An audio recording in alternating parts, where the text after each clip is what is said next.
Is that okay to say? Trainer. I would prefer trainer.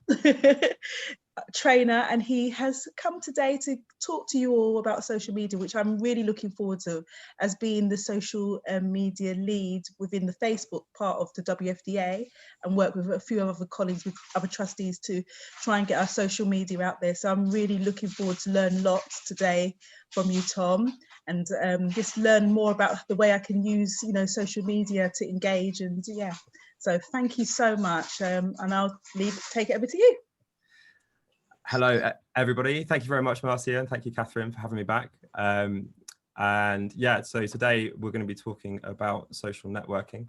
I've made some slides that I've shared with everyone. The slides that I've made, the final slides here, they've changed just a tiny bit, just the way they look. I will send new ones to Catherine that she can send to people afterwards. It's fundamentally the same ones that we've got. I've also sent over some resources as well that you can use. Their links to further tutorials, because social media there's a lot of, it's quite personal to everyone. I won't be doing demonstrations like I did in the previous session where I sort of showed my screen. I'll just be talking about sort of things that we can do, and we can discuss. I'll give us points to discuss and questions. I'll give it throughout the presentation. We'll have a chance with questions, and I'll answer anything that you can ask. I'm going to share my screen with you, and if you've got any questions, I'll stop, or just ask me, and we'll happily tackle it. So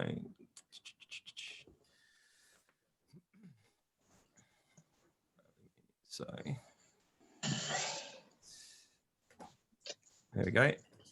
So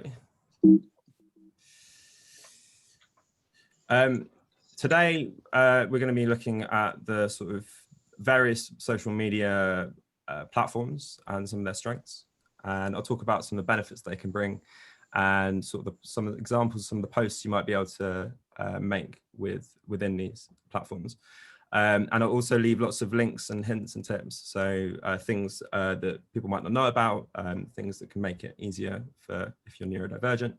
And just explain a few of the terms as well, because it can be quite daunting when there's lots of things going on social media.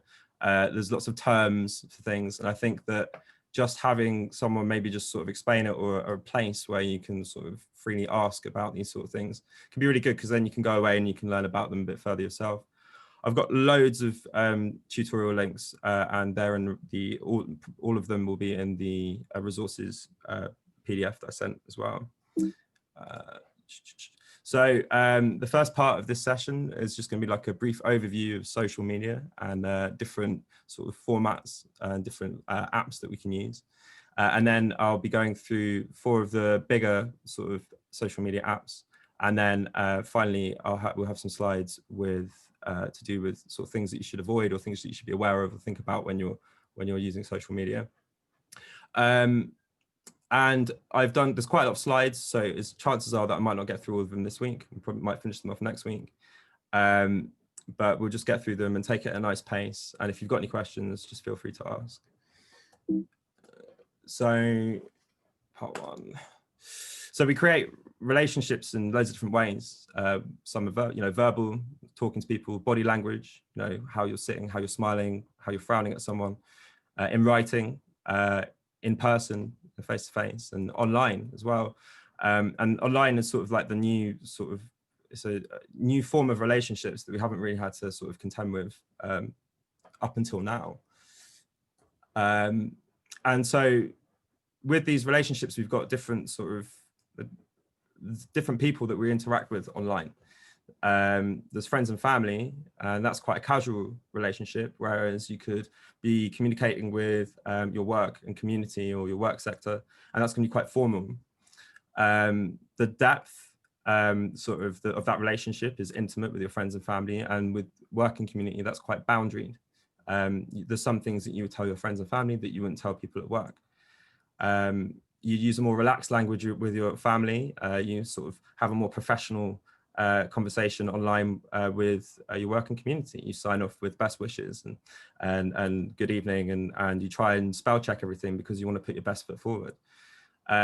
With friends and family, the intent in this sort of relationship is or literally socializing with people online, talking to people, communicating.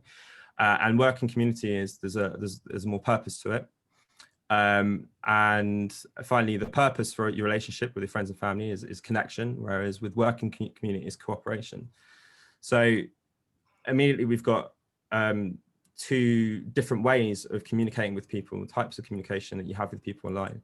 And it's worth bearing in mind sort of that on social media, and this would be sort of a running theme, but on social media, anything you post online is going to be sort of visible to people that search you if you've got a public profile. So, and that can be, you know, that you've got to be careful with that. You've got to think about sort of the people that might be looking at it. Do you want, you know, employers seeing pictures of you sort of on a night out? You know, there's different things that you've got to think about, sort of how you present yourself online. So there's loads of different tools, social media tools that people use. We've got sort of the big one of the big ones is Facebook, text, iMessage, and WhatsApp. That's the social media platform. Instagram, and then Twitter. And then the more professional sort of social media we've got is LinkedIn, email. You might use Slack, Microsoft Office, or Teams, or organize events with on Google Maps and Calendar, and also Google Docs. They're a lot more professional. You use them more in a professional setting. So today we'll talk about these four: Facebook, Instagram, Twitter, and LinkedIn. And so this is sort of the amount of users that we have, monthly users for each of these. I've got WhatsApp on there as well. You can see 2.6 billion people use Facebook. WhatsApp's about 2 billion.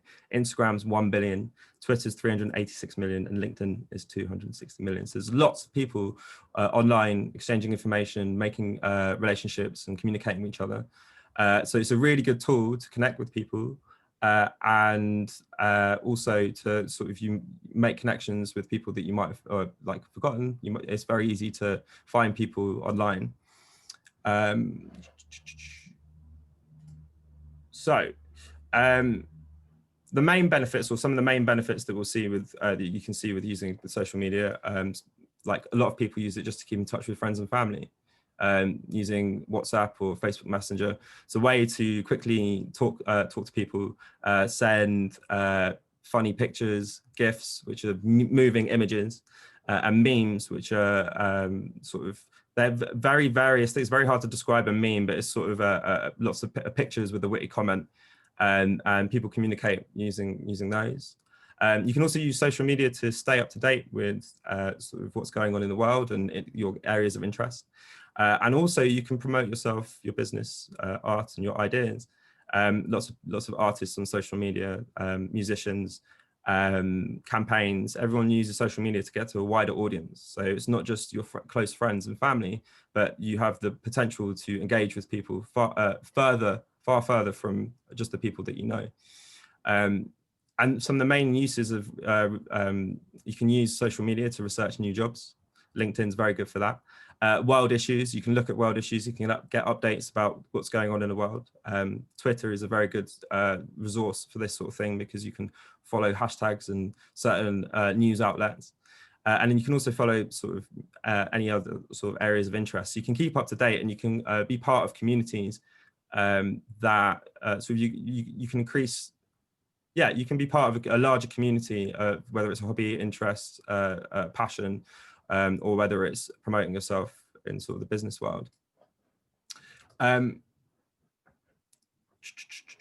So one of the first things with most social media is that you've got to connect with people. It's normally you've got to find them online using a search bar, and then you have to sort of follow them or add them as a friend.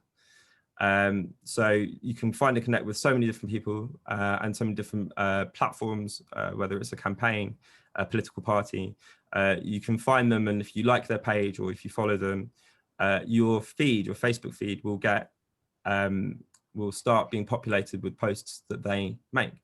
So it's a way that so if your friends or family or people that you follow, news that you follow, they post an article on social media, your Facebook feed or your Twitter feed will start showing things that they've posted. So you can start seeing things that other people have, like people that are related to you that they're interested in, or keep up to date with the latest sort of rules on lockdown, for instance.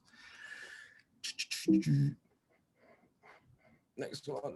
So there's different ways of using social media, but one of the main things is a lot of people do is they post on social media, and people react to these posts. So most of the people will heard of like. That's where you just click on the little thumbs up. That's to show you sort of agree with what they posted.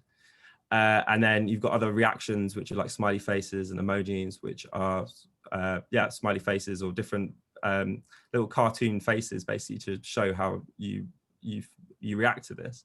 And you can also comment, which leads sort of into wider discussion. So if people are commenting on what you're posting, you can open up a conversation, and this can be really good with engaging people.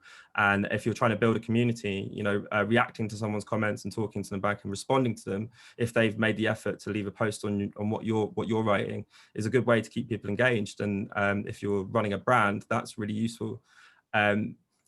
Like I said, you can stay informed. One of the things that we're going to be talking about is hashtags. They can be quite confusing. People have probably seen hashtag, or people say hashtag this, or seen it on TV, hashtag that. And I'm going to do a little bit of that a bit later, talking about sort of what they are and how you can use them and how they're actually really useful to sort of organize information online. And then you can also use social media, like I said, to keep in contact with people. And that would be like using WhatsApp or Facebook Messenger. And that's just like a sort of a text app where you can talk to people. One of the really benefits of pretty much all social media is that it's really easy to set up an account. You can download apps for all these big apps, so LinkedIn, Facebook, Instagram, and Twitter. You can download those apps, and it takes you through really easily how to make an account. So normally you just need an email address and your date of birth, and they'll send you once you've put in your details, you'll be able to start filling in these accounts. You can start all of the, apart from Instagram, all of the apps work well on computer. Instagrams is sort of more based around using on your mobile, so it's sort of a mobile based app, whereas the other apps sort of work well with PC and work well on sort of the mobile. So like I said, there's loads of different applications of using for using social media. You can keep in contact with friends and family, you can manage events, you can search for jobs, and you can raise brand or campaign awareness. Any images, videos, and articles that interest us are both easily accessible, and they're dead easy to share with people that we've connected with. So we end up creating a web of people with similar interests, and that can be really beneficial because you end up hearing more. They might hear about an article, they can post it, and you can see it, and you can react to it. And you might be getting a more varied set, you might get more varied news that way, because someone might see something that you might not have looked at before, and so it can be really really beneficial in that way. Tom, can I ask a question, please? You can certainly ask a question, please. I just want to know how many people have got social media, and probably how how they're using it, or something to that effect. To be interested just to know how many people got different forms of, whether it's Twitter, Facebook. Yeah, so I know Facebook. I'm the dinosaur. I always call myself. I was just doing Facebook, and comments were just like, oh my gosh, I'll put something out there, and then if it was making a comment, I'm like, I don't know what to say, because I was thinking about all the things about writing and all these kind of things. So I just would be interested in what kind of social media people do use them. If anybody wants to say anything, that would be really helpful, just so it helps me as well know what people are using, and if what they find good or not good. Would that be okay to have that kind of question right now? So this slide here is about how many people use those platforms sort of monthly. So Facebook is the one that people use the most. It's the most used platform. I'm just meaning within the group. Within the group. So yeah. For within the group, do you mean? I just want to know if anyone could give us some ideas of what people are using with the groups. I can see Becky. Becky said my bad. Okay, yeah, of course. So just want to get an interest, so we know we're on the same page and everyone knows what some of these are. Whether it's WhatsApp or it's good to get a sense of what people know. Okay, that's fair enough. So let's put it out to the floor. So what sort of social media are people using at the moment? Is like, are the forms that we're using, are there any questions with the forms that we've got that I've mentioned so far? I can see people are using Facebook, Twitter, DSame, WhatsApp, but really only use WhatsApp most of the time. I can see, so I've got to go back up, sorry.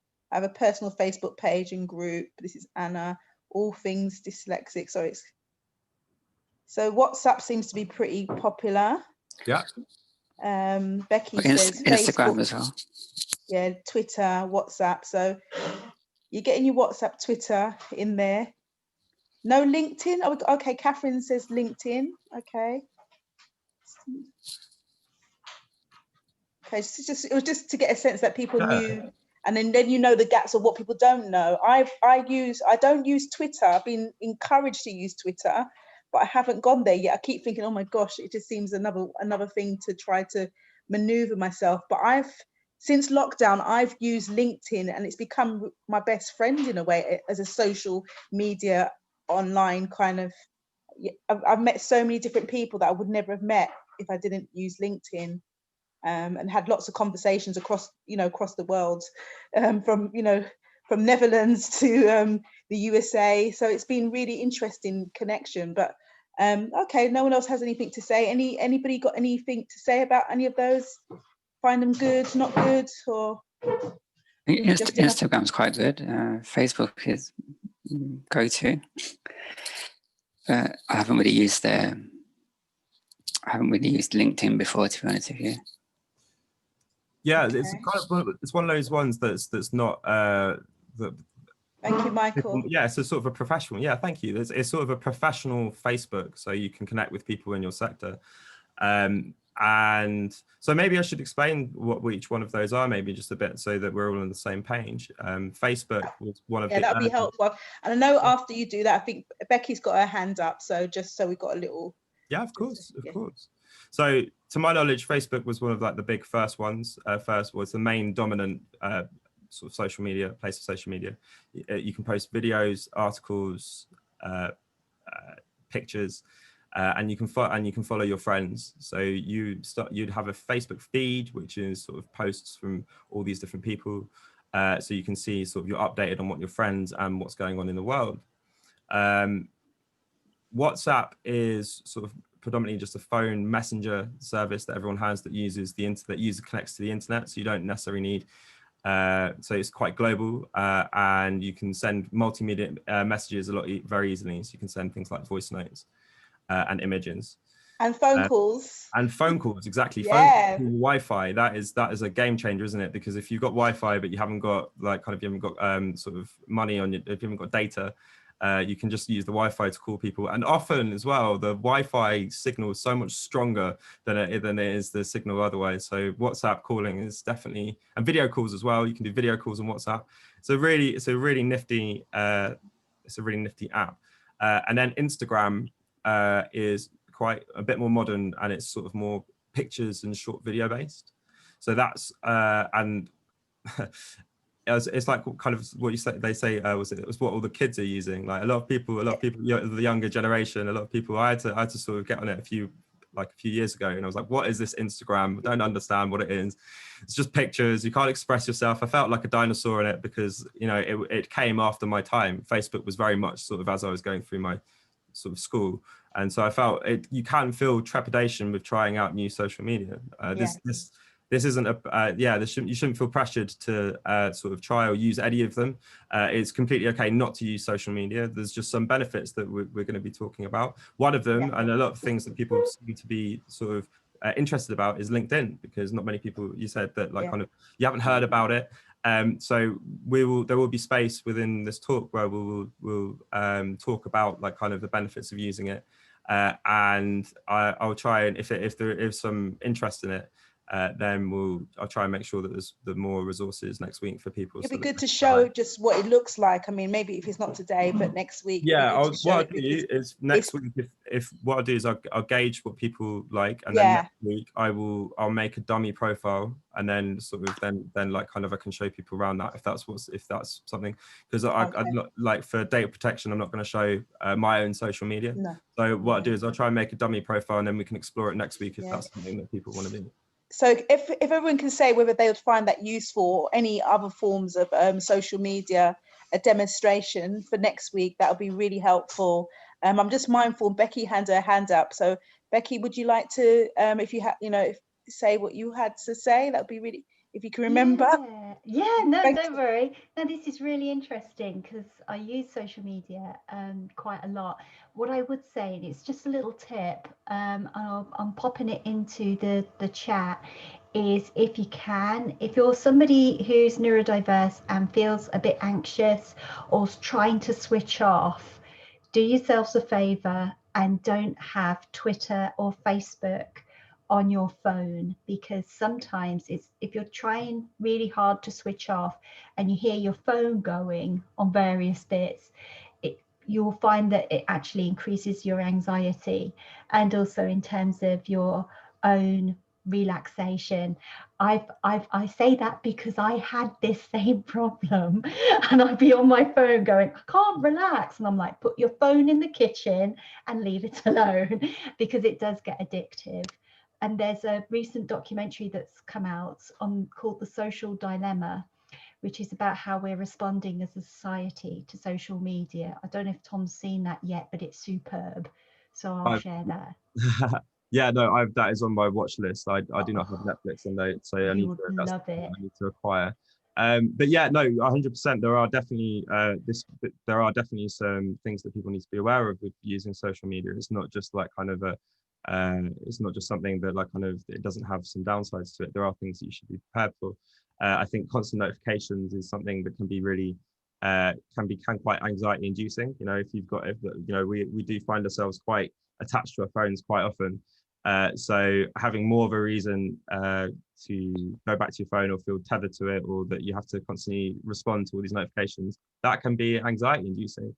And some people, for instance, what they do is they turn off their notifications after like say 9 p.m. in the evening. So if you can set, I think there are certain apps, and I'll go away and I'll find them if there's apps or functions that you can use, that your phone won't let you on certain websites or certain apps past a certain time. So they did it for children as well, Tom. yeah. Well, that's the thing. It's sort of, I suppose, all good things in moderation. That the problem is a lot of these things have been designed to keep you there. The point is with a lot of social media, behind social media is the advertising. So like it's just about like sort of they want to keep you there so they can give you more adverts. So it can be addictive, and there are some things to be aware about with it. Having said that, we'll look at the benefits, and also like sort of again at the end of this, we've got some things that you should be aware of. And what we'll do is we'll open it out and then talk and we'll see what people think about sort of how they respond. And I just want to say before you move on, some of the other Dee mentioned, or is it there was the Instagram, but TikTok, which I know is a really popular one. I know there was some kind of legal stuff going on in America about TikTok, but that's another subject. Then we had WhatsApp on your laptop. I haven't got WhatsApp on my laptop, but I know that lots of people use it and they found that really easy. So that was mentioned. I do know about Netflix on my phone. Yeah, that's a very interesting one. And then, yes, I just wanted to mention those before we moved on. That's really good. So what it sounds like is that we've got lots of people, like overall, we've got a general, like we've all got a part, or we've taken part in some form of social media. Whereas we might not have experience in all forms of it, there's some parts that we're experiencing in. And essentially it is for us to connect with people. That's what it is. And whether it's connecting with friends or connecting with potential employers, the benefit is that you can connect with people that you might not have bumped into and met face to face. And I think that's really, really useful. Like Marcia was saying, she's saying that she's talking to people like in Sweden, all over the place. just from being on LinkedIn that she wouldn't have spoken to before. So it's got even though there are some downsides to us being addicted, and it's a very addictive process, and it can be quite anxiety inducing. The opportunity to connect with people outside of our immediate circles is sort of, I think, the main drive for why people sort of use it. So I'll explain the parts of it, and then we'll talk about sort of things to be aware of, and maybe we can make like a measured, balanced approach to social media. But yeah, 100%. I would like to watch I've heard the Social Dilemma is a really good documentary to watch. So if people do have Netflix, you should check it out as well. Are we good to? Should I carry on? So I just got one question, if you don't mind. Yeah, of course. You know, WhatsApp, how is that like social media? Because for me, I just see that as like a messenger service, to be fair. Maybe I'm missing something. That's true. So, I mean, I think because it's internet based, it's owned by Facebook. Facebook owns it. Okay, yeah, I know that. Yeah. Okay. And I think that the platforms for using, like memes and sort of being able to share links as well, even though you're not like posting it publicly, it's private. It's a more private social media. Yeah. You're within your own social groups, but you're all, if I don't know if you've got WhatsApp, I've got so many different WhatsApp groups. You can do same. So groups of friends talking about things, exchanging information. So you get different bubbles of information. You get your small personal bubbles, and you get more sort of public posts, I suppose, like on Facebook and Instagram, which is more geared towards talking to everyone as opposed to talking to a select few. But I can see what you mean. It seems like a messenger, but it's a kind of a good. If you've used WhatsApp, it's sort of a good, almost like a good gateway app to other social media. Similar sort of things, just a few other things to take into consideration. Can I just follow on from that quickly, Tom? Yeah. Sadia here. Hello there. Hi. WhatsApp. I mean, over time, some aspects of it is emulating social media. For instance, there's the status updates. Mm-hmm. And the fact that you have a profile picture, so you can see that it was kind of inspired by social media slightly. There's slight blurring of of Messenger and social media like Facebook. So it's kind of between the two in some aspects. Yeah, exactly. It's not. They don't all have the same. There's a bridging point. There's some similarities between the two. Like for instance, your profile picture. That's one thing that pretty much every messaging or social media sort of thing has is get yourself a profile picture, and that's actually really important. For LinkedIn, actually, that's really important. Like the picture that you have in the online professional sort of sense in the social media. That's your first impression. If people are looking through, you need to make sure that your profile picture is representative of who you want to be in the professional world. But yeah, so every social media has different aspects. Some overlap. I'm sure we could do a really nice Venn diagram of like where they overlap and which bits are. But they're basically digital tools that help us connect. Is a good way of thinking about it. Is like the digital tools that help us connect, and different ones have different pros and cons. So I mentioned earlier about am I still sharing my screen? I think I'm yeah. So yeah, you are, yeah. Fantastic. Right.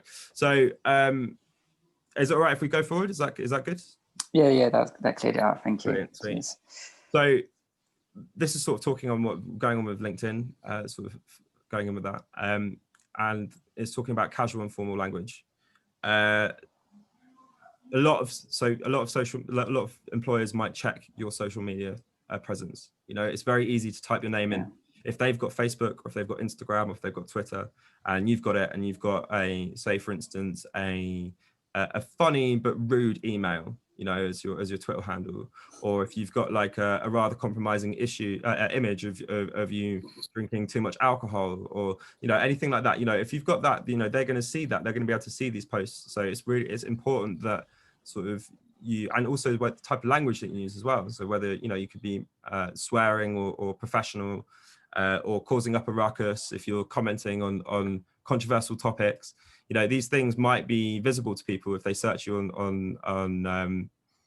on social media, and you kind of want to, I think a good piece of advice is to be more measured.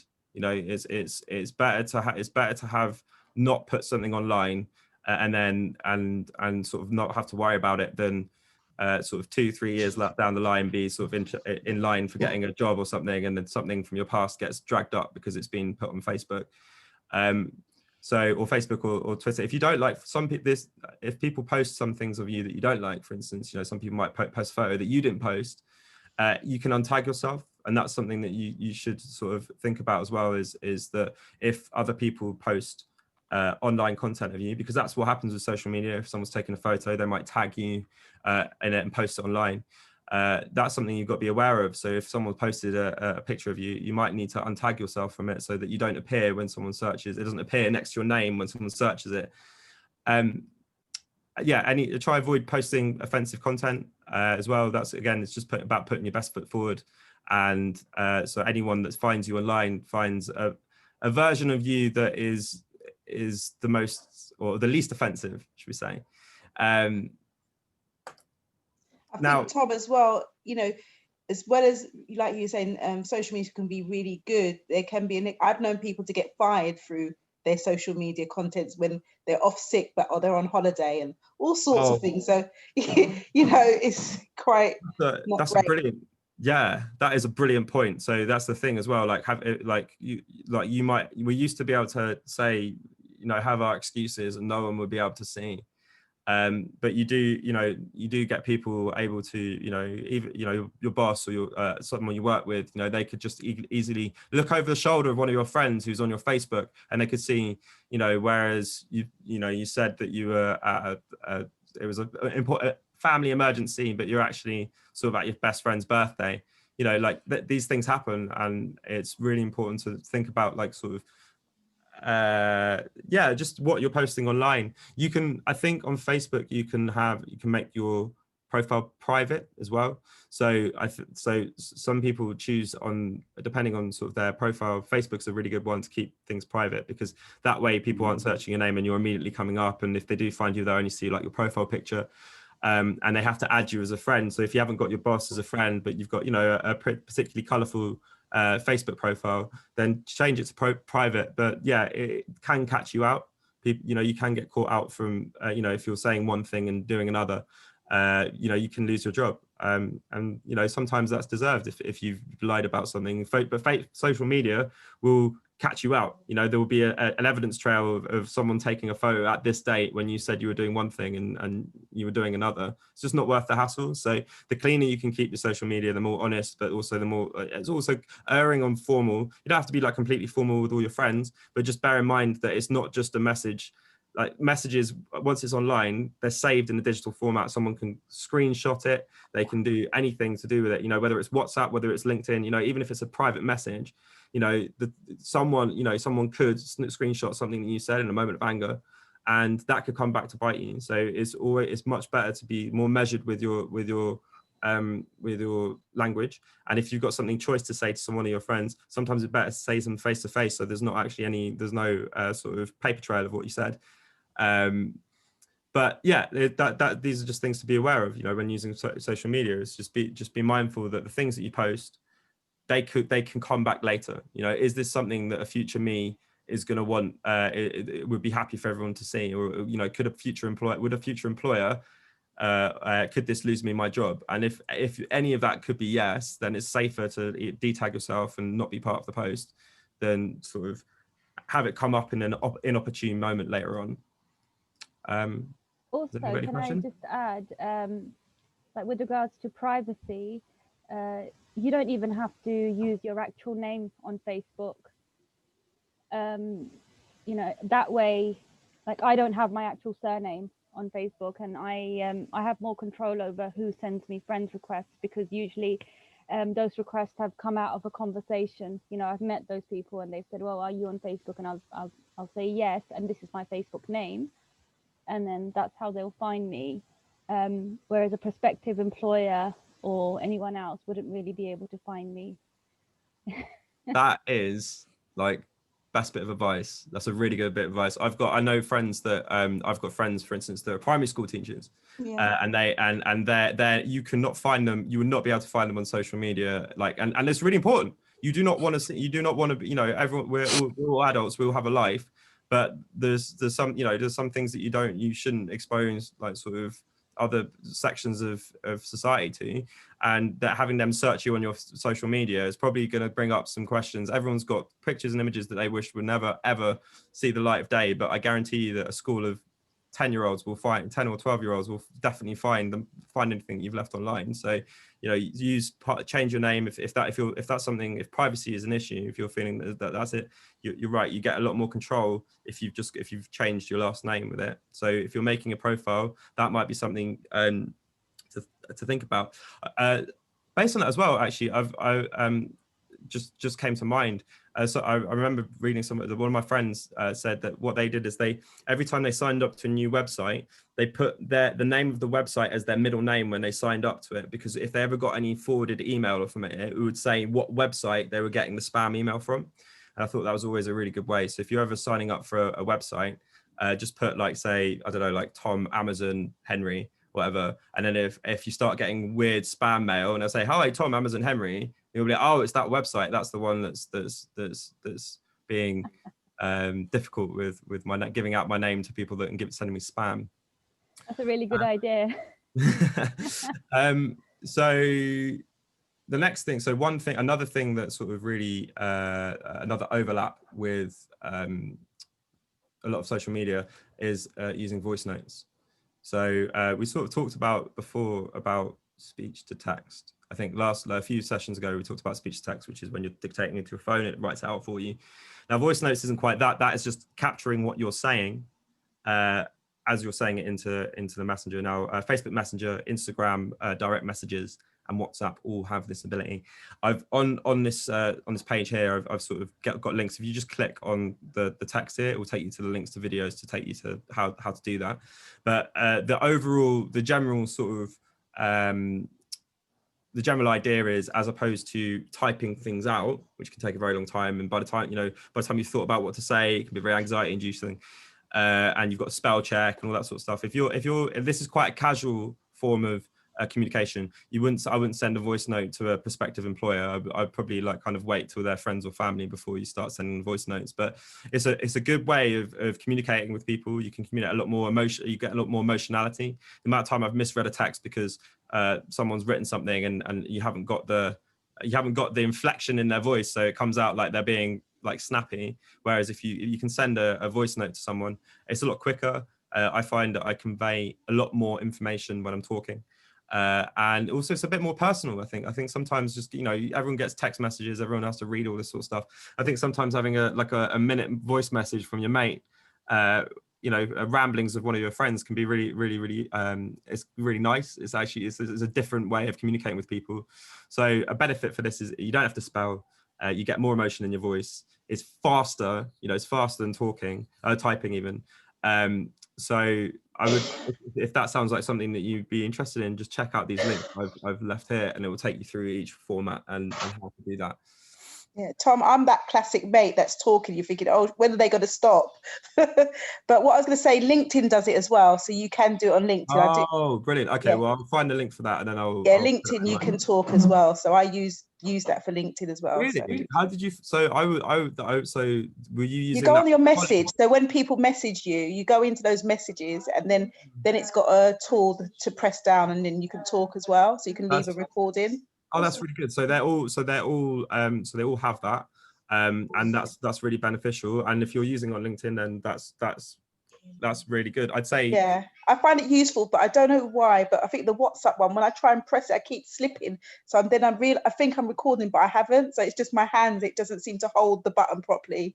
So with WhatsApp, if you when you're recording, if you to record the voice note, you press and hold the microphone button, right? If you press and hold that and drag up, that locks the microphone on, and then you can just talk for as long as possible without having your finger there. So you can just drag dear, that's not going to be good for some of my friends. Yeah, okay. yeah. So as opposed to sitting there getting like repetitive strain injury in your thumb trying to hold it, you can just you can literally just record your thoughts and do that. But yeah, that's on WhatsApp. You can do that as well.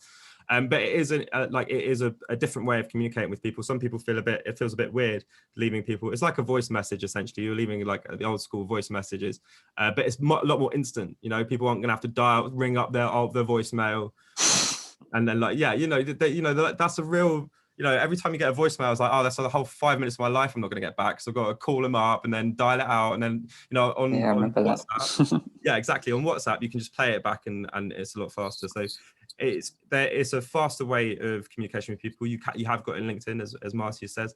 I would just say be aware of who you're voice messaging on LinkedIn, because your first impressions really do matter on LinkedIn, probably more than any other on any other sort of format. So if it's someone that you've already struck up a conversation with and you seem quite casual with, that's great. But if it's again, someone in the sector or someone that you're going to try and you're being like a prospective employer, it's better to sort of be more formal, have written correspondences with them that you can read back as well. I think that's quite useful. When you're trying to talk to people for the first time, having everything that you're trying to say in front of you can be good. So that's the downside with the voice note, is that sometimes you can say something over and you can speak into the voice note and you might get it wrong, and then you've got to re-record the whole thing because you might have said something or so there's upsides and downsides to both of it. But this is quite a good neurodivergent tool, so it's quite useful for people that sort of might be that don't like typing. I do not like typing. I'm lazy, basically. I personally, for me, it just suits me to be able to hold my phone and talk into it than it does have to sit down and type everything out. But find the tools that work best for you.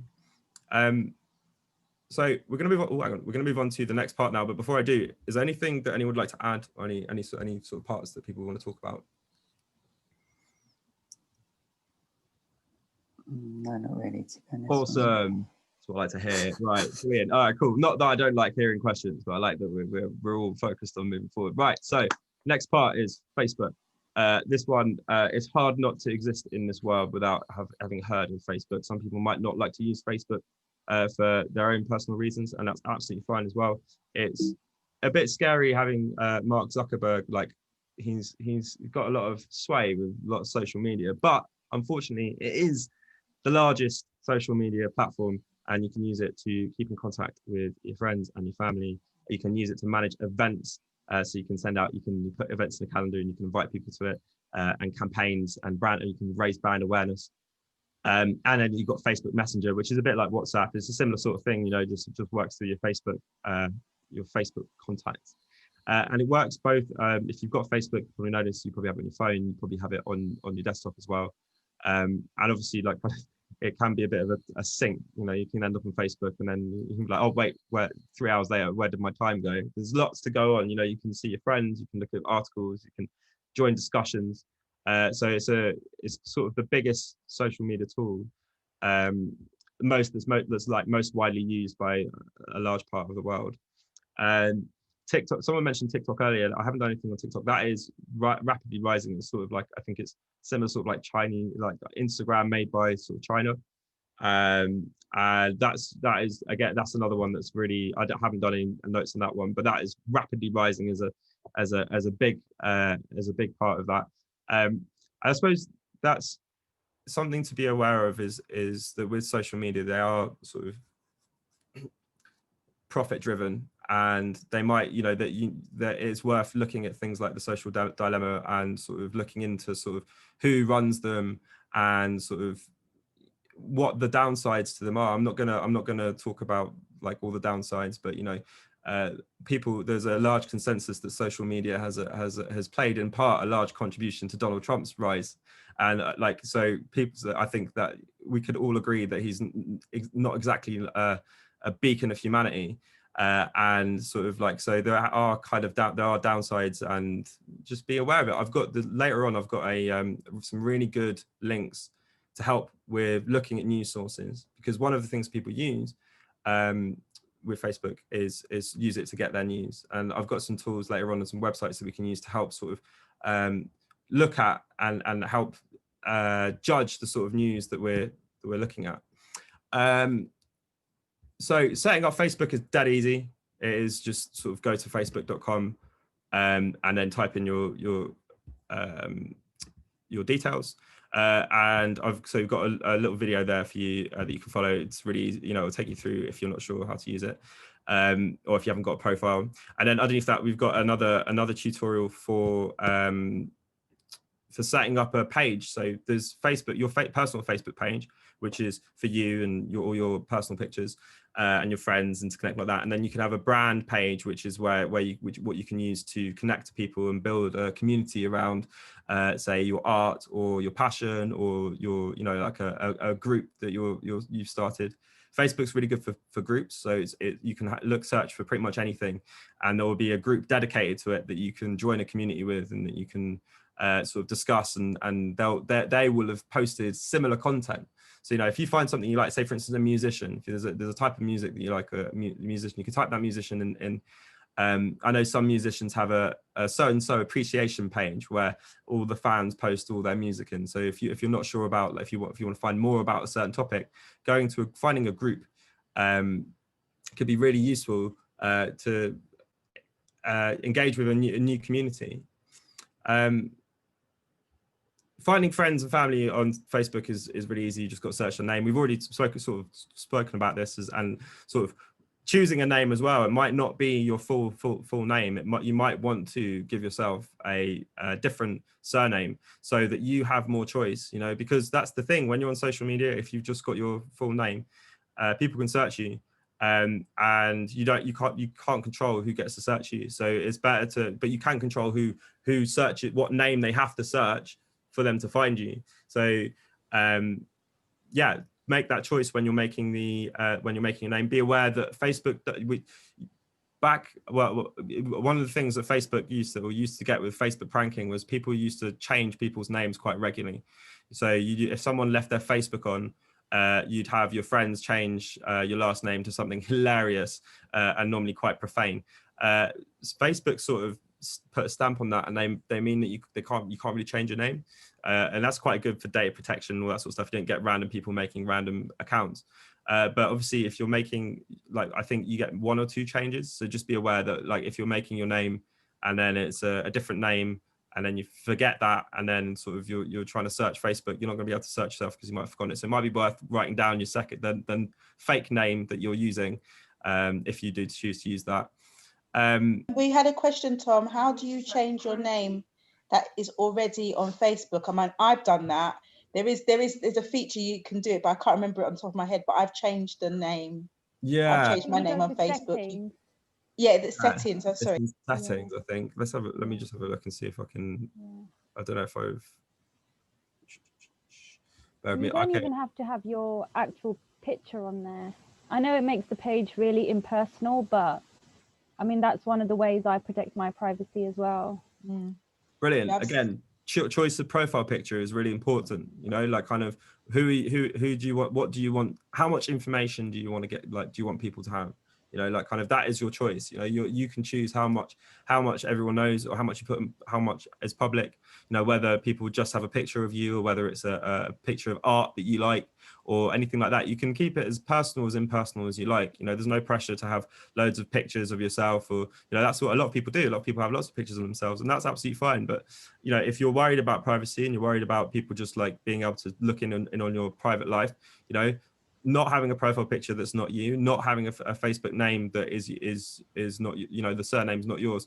These are very good ways of sort of maintaining a degree of privacy, because we are kind of digital by default. We kind of miss out on interactions by not being online. It's a sad thing, but you don't have to, sacrifice your own privacy, which is what we're all entitled to. You don't have to sacrifice that. With just by being a bit smart as you're making up your accounts. What do I want people to see? Do I want them to know my face? Do I want them to know my name? And you're absolutely well in your right to sort of shield disinformation from people if you don't want them to know about it. So one thing I mentioned. I just want to check, Anna, is it Anna? Did we answer your question okay? Oh, the settings. Oh yeah, it was asking about sort of changing the placement. Yes, sorry. Yeah, I think that's in the settings, and you have to go into account settings for that. And it's normally like the top right hand corner of the Facebook. You've got a little arrow that you press, and it will drop you down and give you different setting options.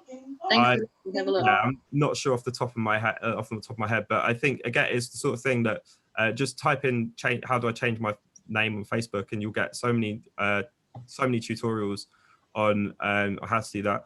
One thing I'll say is when you're looking up for tutorials, make sure that they are the latest one. Social media has been about for so long that there've been loads of different iterations of it. There've been different updates. So what you might see is a video from 5 years ago that's got 20,000 views that tells you how to do something. And in that time, Facebook or Instagram has changed so much that it looks really different from the video that you're looking at. So like if you type in the date, if you're not sure about anything like that sort of thing, like how do I change my name on Facebook 2020, and then YouTube will get you loads of YouTube content creators eager to tell you how to change your Facebook name. But yeah, I think it's probably in settings but you'd have to check it out yourself. I've just had a look. It's just under settings and then personal information and then name. It's just 3 steps. Okay, but I've done it on my phone. I don't know how different it is on the desktop. I think it's going to be pretty much similar. They'd have the same sort of pathway to go. Thank you very much, Sadia. So yeah, and then so we've got following people and groups and liking. You know, if you like someone on Facebook, if you like someone's post, or if you like a conversation topic, Facebook. A lot of social media has algorithms. So what that means is that if you start liking something, it will start giving you more of what you like, which can be very useful because you can start getting loads of more things of what you like. And I'll talk about the downside of that. And we'll talk about that a bit later. But the types of posts that you normally get on Facebook, you either get like written posts, pictures, videos, links to other websites, so that can go to other places, and then you can get articles where people have sort of written articles, and then you also get adverts.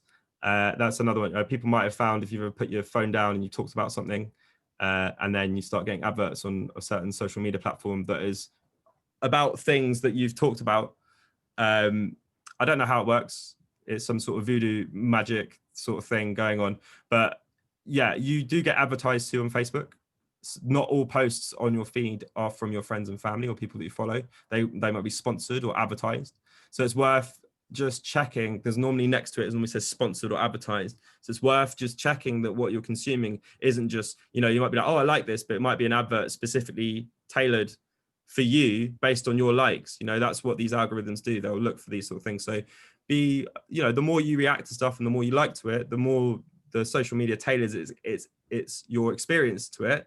But the more the adverts are tailored to you as well. And you can use things like ad blockers and other things to help sort of minimize that if you don't like the idea of Facebook, you talking about something and then Facebook being like, oh, here's that thing you talked about 5 minutes ago. If you don't like that, if you don't like the idea of that, then use ad blockers. And I think there's a website, there's one that I use that's really useful. What it does is, it's a similar sort of thing with ads come through with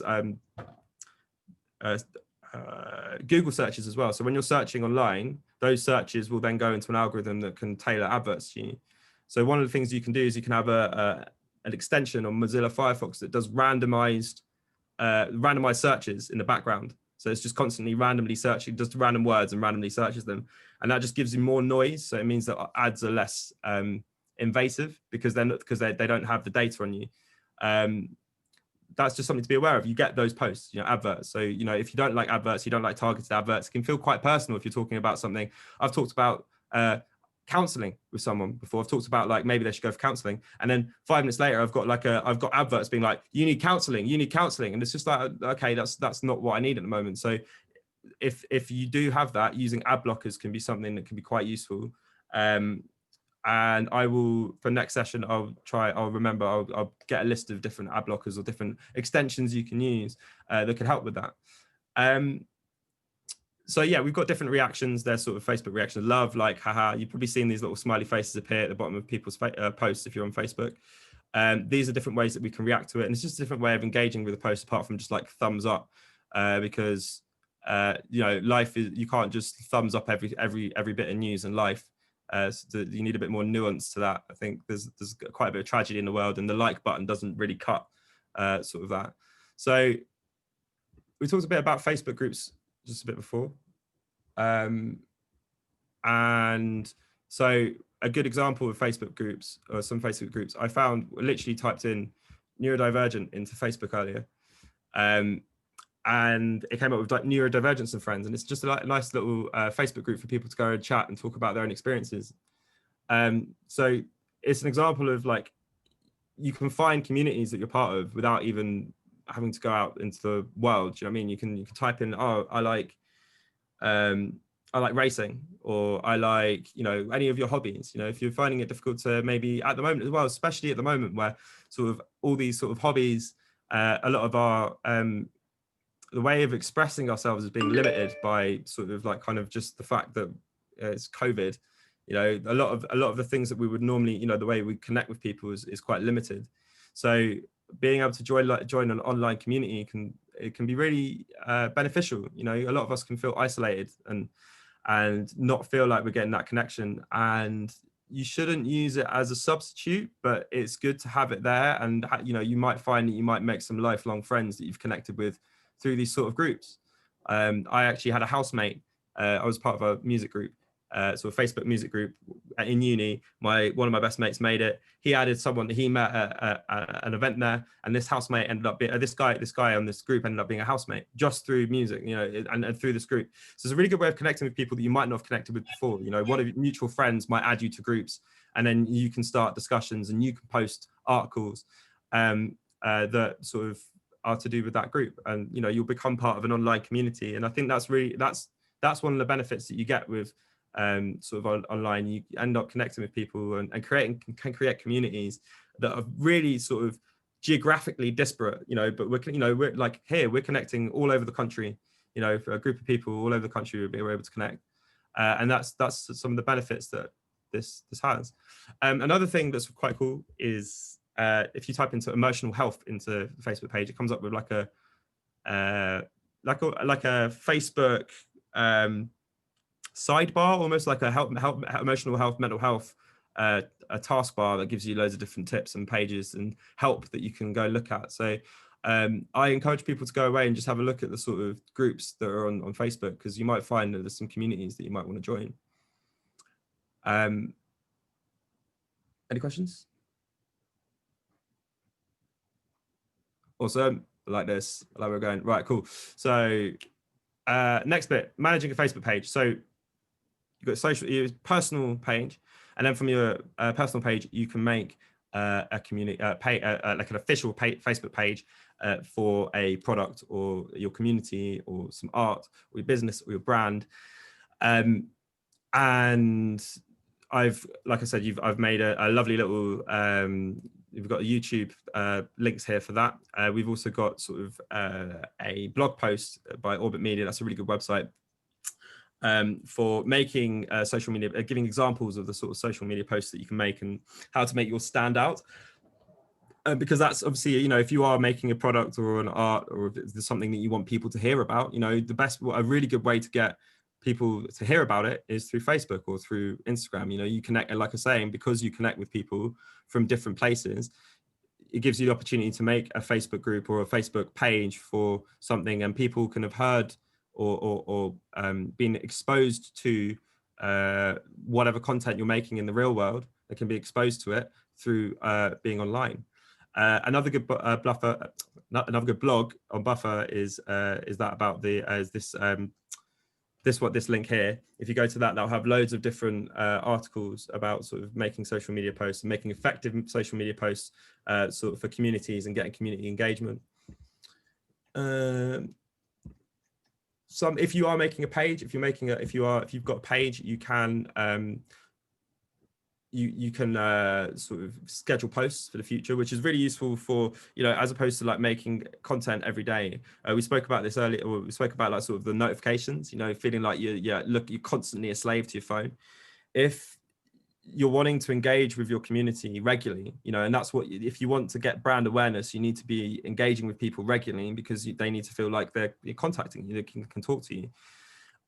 But that can get quite draining, as if every day you've got to post something on Facebook, you've got to make the post and all those sort of things. It can get really, really draining. So if you've got a Facebook page that you're making or you're running, you can schedule posts for future. So what I like to do is, if I'm doing posts for a Facebook page, I will set a time, like a day in the month, I will collect my content and I'll put that all in a folder somewhere that's either on my computer or on Google Drive or OneDrive or Dropbox. I'll put that all in one folder somewhere that I can access it. And then I'll do a day of making the content, and then I'll schedule it so that like kind of it can come out once a week for like, you know, if I do like 10 posts, I'll make all the posts and then I'll schedule them so that they'll be like kind of spaced out. You can have 1 or 2 a week, and then you're done. Then you're not sitting there every day going back to Facebook trying to manage and schedule posts. To schedule posts, you click on your Facebook page. It's a little, you go into your Facebook panel, and it'll give you the option on pages to go into the page that you've created. And then you can manage the page. And then if you click on publishing tools and scheduled posts, then you can click on create posts, and then it will give you the option to schedule your post later on. So this is a way of avoiding constantly being tied to social media. You know, the great thing about it is that we can connect to people and we can push our brand. The downside is, some of the downsides is that, you know, we're almost constantly on it, and, you know, we've got to be looking at notifications and we've got to be dealing with it. So if we can be on it efficiently, you know, if we can only do a bit of content creation like once a month, and that does you for the whole month, as opposed to making it every day and getting addicted to, you know, like kind of getting, because one thing as well, looking at other people's posts on Facebook, I didn't mention this, and it's probably really important. It's very easy to get depressed at looking at sort of what everyone's doing online. It's very easy to look at, oh, they're doing this and they're doing that. And it's really important to be aware that people are putting what they want people to see. You know, you see like the picture of someone on holiday, you don't see sort of like kind of the underlying mental health issues behind it, right? But what it does is it creates a false sense that everyone's lives is absolutely amazing. And so you know, we've got to be measured with how much we're on Facebook. We've got to be measured how much we're on it and how much it's affecting us, and know that it can have these effects, you know, seeing the very best of everyone. And then you're sort of looking at your life and go, well, you know, I've got a really good profile picture, or, you know, like I'm not riding like on dolphins or skydiving or anything like that. It can be very easy to judge yourself when you look at sort of those sort of things. So, the more we can be measured, and the more you know, the less we have to be on it constantly. If you are managing a page and you're trying to manage a community, it's really difficult because you're almost obliged to keep contacting with people, but you also don't want to be on it as much so that you're not negatively affected. So if you can get into habits of where you're batching the tasks that you have to do for it, and it's not like, oh, I'm just going to go and make a post, and then, you know, you're on Facebook for half an hour looking at God knows what, videos of kittens, whatever you're looking at, that you're going to get distracted and you're going to get pulled into it. So if you can get into a routine of if it is a Facebook page, if you are managing a brand, just give yourself time allotments you're going to do these things in. Back to I was just going to say, Tom, that people are liking that schedule. You've got some feedback on that saying this is really good. I don't know for the discussion next week if you can get a video or something just to see the steps, because it sounds all, I'm like, yeah, I'm hearing you, I'm following you, but it just sounds a lot for me. Right. I can't talk for everybody else, but it sounds like, you know, and what I notice about the schedules, you can see on people's posts when it's scheduled ones. So then I think, oh, they're a bit cheeky. It's not authentic, is it? But I think it's a really good, like you said, managing effective time if you are doing a brand or things like that. But it says it when it's scheduled, so it's really good. So thank you for that. But I think a few people have liked that and think it's a really good idea. So that could be something for the notes. Okay, yeah, definitely. I've written that down. And the next session, I'll have a look at where that we can get from that. One thing to be aware of, especially if you're managing, like I said, a brand or your Facebook page, is that you should be using formal language. Now, it doesn't have to be formal in the sense of good evening, good day, or anything like that. You know, you want to keep it polite and professional and prompt. Things that you would expect in a professional environment. You're engaging with a community online. You know, the only impression they have of you is what you're talking to, what you're presenting online. So, you know, it really does matter if someone's messaged you about, you know, something on your Facebook page that you've made about, you know, maybe maybe you make a product, maybe you do some knitting or crocheting, or you do some handiwork. And someone messages you and then you sort of don't reply to them for 5 or 6 days. You know, that's something that you could do with your friends. You know, if I do that, my friends will be like, oh yeah, it's just been a busy week, it doesn't matter. But if you do it with people online that are sort of engaging with you with your product or your brand, you're going to be losing interest, and they're going to be going away thinking they're not going to be thinking very positively of the engagement, or they're going to have forgotten they even engaged with you. You know, and the whole point is maintaining engagement. So For instance, if you had a movement, you wanted to, you know, if you had a movement, Black Lives Matter, you know, like you need engagement with people. If you weren't engaging with people, you wouldn't be able to form groups, and you wouldn't be able to form momentum for getting change. So it's really difficult managing. You've got to just be on it. Like if you're doing it on a page, you've just got to be, it's got to be, I'd say, schedule that once a day on your page, you just check to make sure that you are looking for you're just checking to see if there aren't any messages. You don't have to say, oh, I'm going to be on it all the time, but you know, you want to give a prompt reply.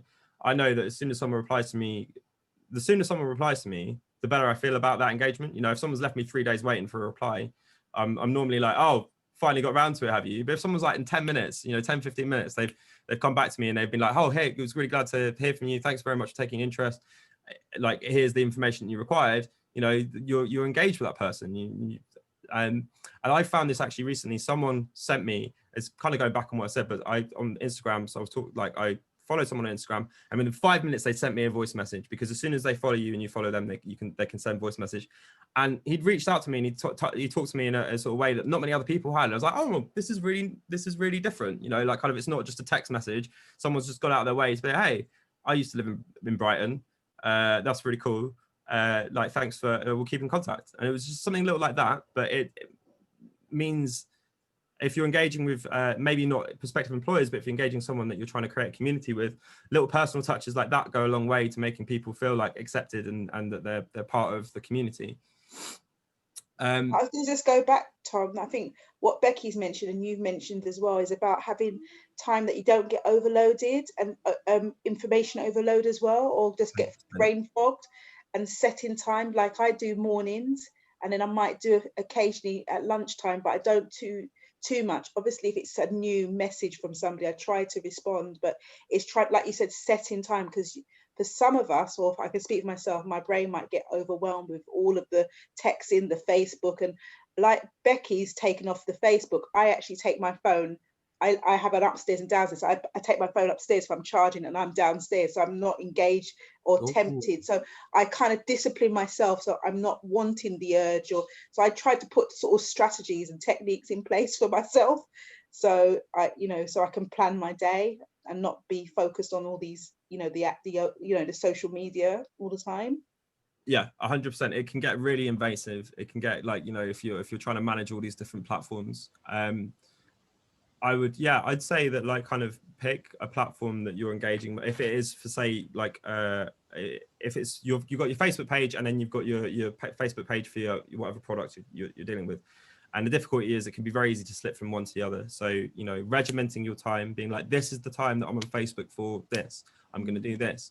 If it's to do with your business, do it that way. Set yourself environmental obstacles, like what Marcia did. If you're only charging in a room, you can't be using it. It gives you hours of not having to worry about sort of checking social media. There is a huge pressure, now that everything is instantaneous, every instant, instant messages. People, a lot of people are under the assumption that if you've read a message, you should be replying to it immediately, like, kind of, and so you can feel that pressure as well. And then if you've got loads of different avenues where loads of people are messaging you, that can be you can get lots of, it can feel quite anxiety inducing. I'd say just chip away at it. Just don't like, I'd say, if set yourself a limit, set yourself how much you're happy with. And then once you've done, if there's more to do on it afterwards, then sort of just say that's tomorrow's job. I'm going to do that tomorrow. I think if you can, the more structure you can give yourself of using it, the less likelihood you are going to fall into the sort of pattern of sort of just being on it and then sort of maybe getting something productive done, but like actually, drawn into consuming endless social media, which I think a lot of people can agree is probably not what you want to do. Everyone sees the stereotype of someone like stuck to their phone, like kind of that's a common image these days. It used to be like going squared eyes. Now it's just sort of like you're stuck to your phone. That's sort of the new one. But yeah, I think that it's something you've got to be, it's a measure. It's something you've got to measure. If you do it too much, there are downsides to it. People can get addicted. It can be quite difficult on your mental health. So it's a tool, but it does have some downsides. Yes, Becky. It was only just a quick one to say that there are some wonderful groups as well that I use that are so relaxing because they make you laugh. So stuff like strange things found in charity shops including light up camels and strange shaped mugs and all that sort of thing. Another one is creating your own artworks, famous artworks in your own house and things like that. And there's one that I'm a member of as well, which is historic recipes. So what to do if you're ill in 1850 and somebody will put, don't try this recipe because there's some really quite nasty stuff in it, but they're brilliant, and they're brilliant for just switching off. They really are. They're great.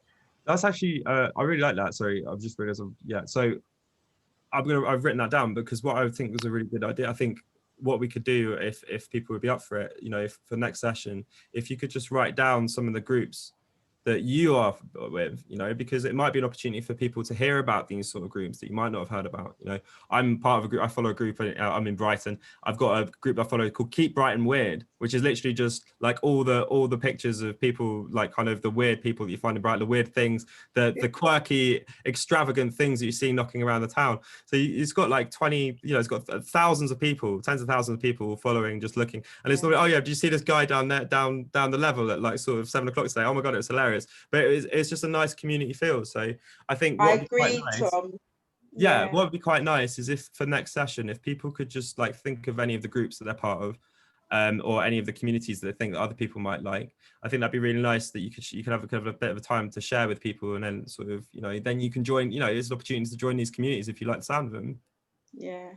I've got one, like, I mean, obviously this is for next week, but I'm just giving some, like where I was born, like where I grew up. It gives you memories. You see, oh, I know that school, and it just like you, so you just like it. You don't have to talk too much, or, you know, like born in, you know, like growing up in the 80s, you see all these sweets or a bike, like a chopper, and you think, wow. So they can be just like Becky said, you just think, oh, that's good, or engaging. So they really can be, you know, a good way of interacting. It's like a blast from the past. It's like a blast from the past, isn't it? Yeah. I'm mindful there's a few people haven't spoken. I can see Becky there sitting there. Becky, do you have any thoughts or anything? Hi. I can't hear you. Yeah, I turned out I'd not moved. I'd still got my mute on. Hello. No, I think hello. I think the groups idea is a good thing. I'd not thought about that. I like the one. I'm going to Google that over the recipes in the 1850s. I thought that was quite good. And then the fact that you could block certain, I wasn't aware that you could block certain media coming in. So I thought that was very useful. Oh, yeah. Yeah. So so is that like sort of on Facebook, you're saying block certain? Yeah, well, just generally like what you were saying about whatever you're talking about. And I'm normally sorting an awful lot of stuff out for my mum. So I get loads of random stuff. And next thing, my phone's being bombarded with all this stuff for somebody in the 70s that I really don't want. So yeah, so if I could block some of that, that would be very useful. Okay. Jennifer, anybody else want to just say their thoughts so far? Anybody else? Marcia, can I just say something? Becky. Sorry. Who's that? Hello? That's Michael. Oh, hi, Michael, okay. Oh, yeah. Yeah, sounds good, because I'm joined quite a few different groups, like where I used to live in East London, so it's quite good, like you said, my memories pop up. I've joined like my old school, like Tom Hood, well, they knocked it down now, but I've joined that group as well, so it's quite good to see different memories and stuff, like brings you back to your childhood and where you grew up and stuff. So yeah, it's quite good. So you are local, Michael. I recognise Tom Hood School. Yeah, I moved out from East London, but that's the school that I used to go to. So yeah.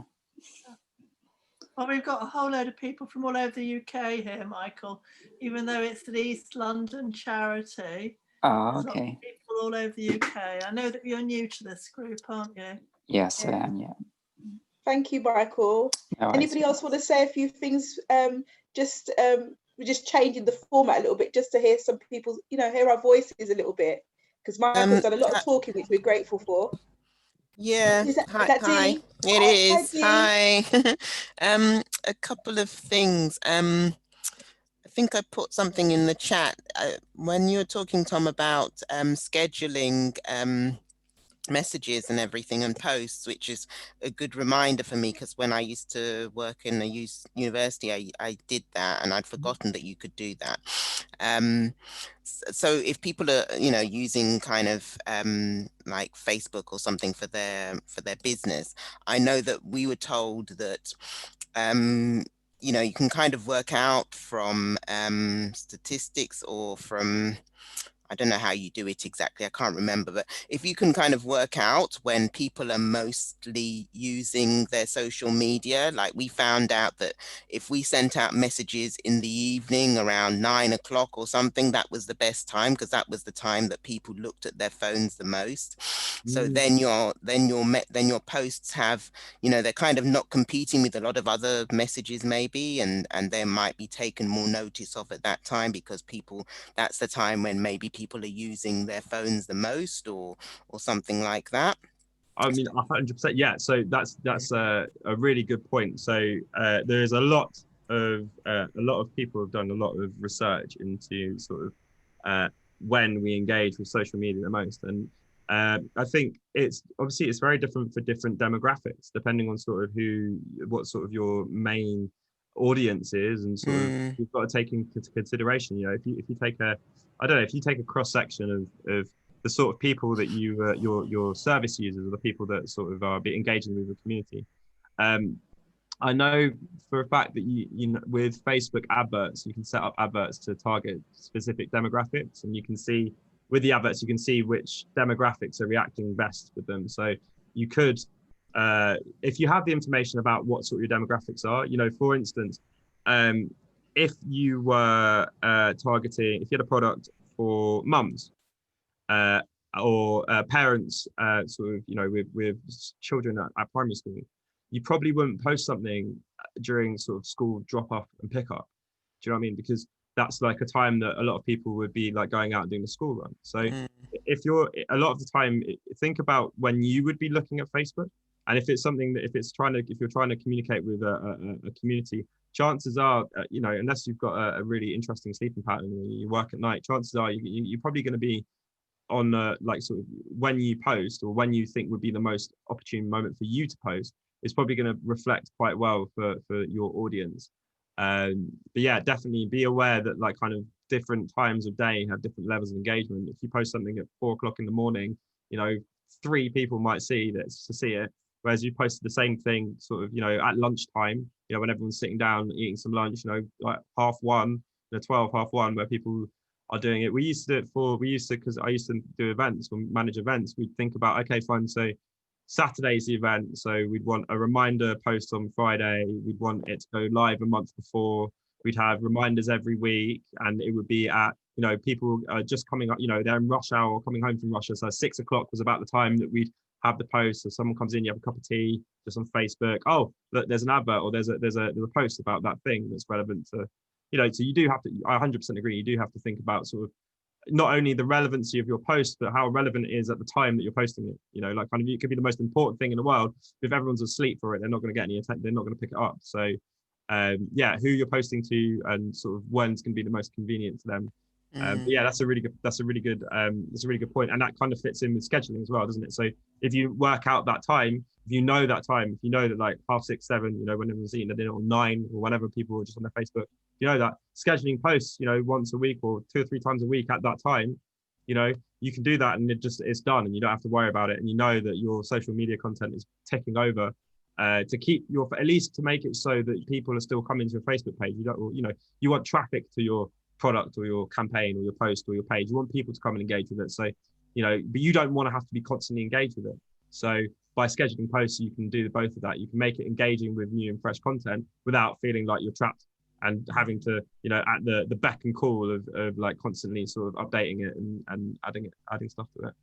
Sure, yeah. And also I was thinking, I noticed that with Facebook, it says somewhere, maybe under the profile or something, how responsive the person can be to messages that they receive. Yeah. So I'm guessing that we can put in, you know, kind of our our responsiveness, if you like, kind of how often we might respond to people, or how long it will take us to respond to people's messages. So that might kind of help us out a bit. If we find it too much to kind of be looking at messages all the time, we can say, well, I don't know, it takes us a day or something like that to get back to you. So then people kind of, you know, are kind of aware of how long things might take, and That's a really maybe be less offended if we don't get back to them instantly or something.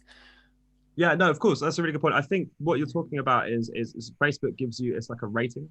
So what they do is when you've responded to people, they'll say when you're looking at a person, it says typically responds within a day or within a couple of hours, you know, and it was a fast response. That's based on how fast you actually respond to them. So it's not whether you're, you know, you might, if you take that time, if it say typically takes you a day to respond, Facebook will be like, it typically takes a person about a day to respond. No, okay. So that's, it's not, I'm not sure whether there might be, I'll go away and have a look. I'm 100%, but I think you can set automatic replies up on Facebook as well. So I messaged someone the other day, and I think they were like, thanks for messaging, I'll get back to you soon. I will have a look. You can do that, because I've seen, I thought that's a bit interesting, that's professional. Yeah. Isn't that only for business accounts though? I'm not sure. Ooh, that could very well be. They have so many different avenues of making you spend money on Facebook, whether it's a business account or buying adverts, you know, or you know, just being the receiving adverts. They are raking it in. So it could be very well be a business account. But I'll write that down, and that'll be something else to look up and see if there's anything. Does anybody else have any other questions they would like to ask? In addition to Facebook, any other of the I'm saying apps, but social medias that may be useful to just have some questions for Tom? I'm just mindful of the time as well. Do you need to find out a bit more about TikTok, just purely because I know nothing about it, and I know all the kids now talk about TikTok as if it's like this magical trendy thing, and I'm like, I'll be honest, I've not even looked at it once, but that's because I'm like, and I'm not even old, but I do feel that I'm getting old because I don't really know what it is. Do you know what, Becky? I'm gonna have to be completely honest. I'm one of those people that haven't looked at TikTok. My sister, somehow, I don't know how, she managed to get 30,000 followers on TikTok. I don't know what she's doing. I don't know. She's just a 16-year-old girl doing singing. I don't know what she's doing. I could probably ask her about it, but I haven't. It's one of those ones that I haven't prepared for. I think, from what I understand, it's sort of similar to Instagram in that you post short videos of yourself. Yeah. It gives you quite a good editing suite, and you can. I know she said that once you get a certain amount of people engaging with your content, it gives you gives you more options for editing your own content. And you can really you can look at your demographics a lot easier, and you can micro target people. So it's good for like viral videos, basically. So you're using it to make viral videos that you can connect with lots of people with. But other than that, my knowledge on that platform is non-existent. Yeah, it doesn't exist that much. Adults do use it as well. There's a question from Anne Parlby. Okay, sorry. Can you ask companies to advertise on a Facebook group? Can you ask companies to advertise on a Facebook group? I'm not sure about how that would work. I think the way it works, you set up adverts yourself. I don't know how you can ask other people to set up adverts, but for instance, from what I've seen of it, what you would do is you would make a post, and then you would pay a certain amount for Facebook to make that post more visible on other people's feeds. Because obviously the more people you connect with, the less space you have on your feed for information. And this is one of the ways that Facebook generates money, is if you've paid for prime space, you'll appear on someone's feed. So that's what adverts are like. I'm not sure about getting someone out. You could pay someone, if you wanted a message and you wanted someone to do it, and you wanted to go through their Facebook page, you could say, look, you could discuss whether they want to put your advert out, or whether they want to pay for it, or whether you want to pay for it for them. But that would be a discussion you would have to have with the particular product or Facebook page, and what adverts you want to put on there, and how much you wanted to spend. And you can get really quite technical with the adverts, but I think it's mostly from your own page that you'd make adverts for, and then that would appear on other people's feeds. Okay, well, Anne is saying, I didn't know if I could ask appropriate business to advertise. Simon's got a question here. Simon, Hi, Tom. Yes, just seeing that note at the bottom, engaging with people, that's fine. I can do that. And being polite, I like to think I'm fairly polite, but replying to posts promptly. I mean, actually, for me, this goes to emails as well. Any tips? So I mean, there was someone once said to me, I can't remember, but I think it's one of those famous internet quotes. I don't know, but it was like, if it takes less than 5 minutes, do it now. And that's just quite, obviously that's like doesn't help with replying promptly and all that sort of stuff, but it's quite a good mentality, you know, like sometimes you can just leave it and they can build up and they can stack, but sometimes if you can see, if you have a batch of tasks, you know, right, I'm going to do this. Pomodoro technique is a really good one. Setting yourself a timer. If you've got lots of little tasks that you need to do, you can set yourself a timer and see how many you do in 25, you know, in a short amount of time. Play a game with yourself, you know. I would say if it was really important to post promptly, then just set yourself an alarm once a day to check social media. So, you know, I think a day, you know, day to day is absolutely fine for anyone replying. Everyone's got life that's going on. You know, we're all dealing with so much at the moment in all our own different ways.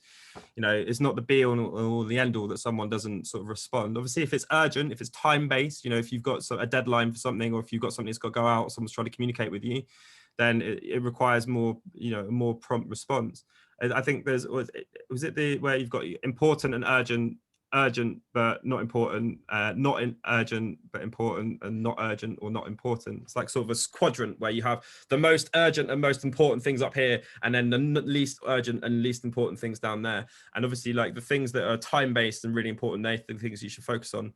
And you know, like, and that's, so don't feel pressure, you know, don't feel pressure. If you're not responding to a Facebook post, it's not the end of the world. But if you're wanting to engage with the community, just be aware that the faster you respond and the faster you engage with them, the more likely you're going to build a positive rapport with them, because you're engaging with them, as opposed to like sort of having disparate messages sent. You know, I'd say don't leave it a couple of days, like leave it up max 2 days, 2-3 days. After that, you're sort of, it's starting to be, you know, they'll have to come back and they'll have forgotten about the conversation.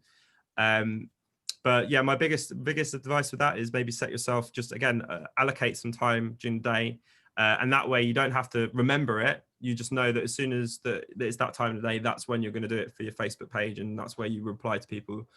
I'd also have use it, because everyone's got a calendar, everyone's got all these different apps that you're trying to look at. I would also have somewhere, something maybe like Evernote or Google Keep. I mentioned Google Keep a few weeks ago.